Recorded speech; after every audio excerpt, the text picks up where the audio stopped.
ഞങ്ങളേ ചേട്ടൻ്റെ വീട്ടിൽ നിന്ന് കിട്ടിയതാണ് കുറച്ച് റംബൂട്ടാൻ. കുറച്ച് ദിവസമായി കിട്ടിയിട്ട്. അപ്പോൾ അത് 2-3-4 എടുത്ത് കഴിച്ചു. അല്ലാണ്ട് ഒരുപാട് കഴിച്ചിട്ടുണ്ടായിരുന്നു. പിള്ളേർക്ക് കൊടുത്തിട്ടും ഉണ്ടായിരുന്നില്ല. ഇപ്പോൾ രണ്ടാമത്തെ തവണയാണ് ഇങ്ങനെ കിട്ടുന്നത്. അവിടെ ഒരു മരമുണ്ട്, അതാണ് അങ്ങനെ വേഗം തൊലി കളിച്ച് വെച്ചു. അപ്പോൾ അതേ നൂലപ്പാണ് നമ്മൾ ഉണ്ടാക്കിയത് കേട്ടോ. അപ്പോൾ അതൊക്കെ പിള്ളേർക്ക് ഫുഡൊക്കെ കൊടുത്തു. എന്നിട്ട് അവിടെ മാവേലിക്ക് പോയിരിക്കുകയാണ്. മാവേലിക്ക് സപ്ലൈകോയിലേക്ക് പോയിരിക്കുകയാണ് ആൾ. കുറച്ച് സാധനങ്ങളും അരി സാധനങ്ങളും അത്യാവശ്യം സാധനങ്ങളൊക്കെ വന്നിട്ടുണ്ട്.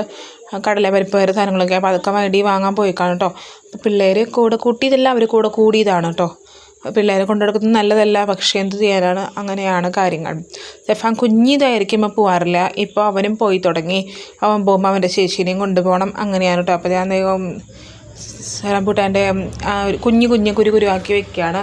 അത് വേറൊന്നും കൊണ്ടല്ല, അത് അവൻ കഴിക്കുമ്പോൾ പെട്ടെന്ന് ബ്ലൂം തന്നെ ഇറങ്ങിപ്പോണ്ടല്ലോ, അങ്ങനെയൊക്കെ വേണ്ടല്ലോ എന്ന് കരുതിയിട്ടാണ് കേട്ടോ. അപ്പോൾ നമുക്ക് ചോറ് തിളപ്പിക്കേണ്ടതായിട്ടുണ്ടായിരുന്നു.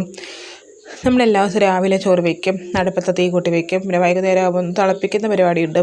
അത് ഈ ഒരു അലുമിനിയം പാത്രത്തിലാണ് നമ്മൾ തിളപ്പിക്കുന്നത്. അതവിടെ വേഗം സെറ്റാവുന്നുണ്ട് കേട്ടോ. വേഗം ഇതിലൊക്കെ വെച്ച് നമുക്ക് കുറച്ച് വെള്ളമൊക്കെ ഒഴിച്ച് വെക്കണം. അപ്പോൾ ഇത് സെഫാൻ്റെ ഒരു ഫോട്ടോ എടുത്തതാണ്. സ്റ്റുഡിയോ കൊണ്ടുപോയെടുത്തു, വീട്ടിൽ എടുത്തിട്ട് ശരിയായില്ല. അംഗനവാടിയിലേക്ക് ഫോട്ടോ വേണമെന്ന് പറഞ്ഞിട്ടെ. പിള്ളേർക്ക് ഒരു പാത്രത്തിൽ മതി എന്ന് പറഞ്ഞപ്പോൾ പിന്നെ അവരങ്ങനെ കഴിച്ചോട്ടെ എന്ന് കരുതി.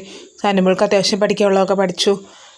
നേരത്തെ പായസം ഞാൻ ഇങ്ങനെ കൈ വിരലിട്ടിട്ടപ്പോൾ ഞാൻ അവളോട് പറയായിരുന്നു, അങ്ങനെ കൈയിട്ടെടുക്കല്ലേ മോളെ, സ്പൂൺ കൊണ്ട് വേറെ പാത്രത്തിൽ തരാമെന്ന് പറഞ്ഞ് രണ്ടാൾക്കും പാത്രത്തിൽ കൊടുക്കുകയാണ് ചെയ്തത് കേട്ടോ. ഇത് ഞങ്ങൾ വല്ലക്കൊന്ന് പോയി വന്ന് കഴിഞ്ഞിട്ട് എടുത്ത ഒരു വീഡിയോ ആണ് കേട്ടോ. അപ്പോൾ ഈ സപ്ലൈകോയിൽ വന്നപ്പോൾ അരിയൊക്കെ വാങ്ങിച്ചിട്ടുണ്ടായിരുന്നു. അപ്പം അതൊക്കെ ഒന്ന് ബക്കറ്റിലിട്ട് സെറ്റാക്കണം. ഈ പച്ച ബക്കറ്റ് ഞങ്ങളുടെ അടുക്കളയിൽ വെക്കേണ്ട ബക്കറ്റാണ് കേട്ടോ. അപ്പം അതല്ലാത്ത അരിയൊക്കെ നമ്മൾ സ്റ്റോക്ക് ചെയ്ത് വെച്ചേക്കാണ്. പിന്നെ ഈ ന്യൂസ് സ്കൂളിലൊരു പരിപാടി ഉണ്ട്, വേറൊന്നല്ല.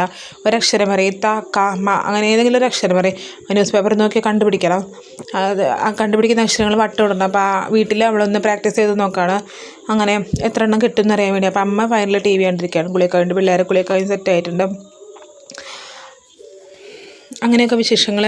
അപ്പോൾ ഇവൾക്ക് പഠിക്കാനുള്ളത് പഠിക്കാം. നമ്മുടെ വീഡിയോ ഇഷ്ടമായി തീർച്ചയായിട്ടും സപ്പോർട്ട് ചെയ്യുക. പുതിയൊരു വീണ്ടും കാണാം കേട്ടോ.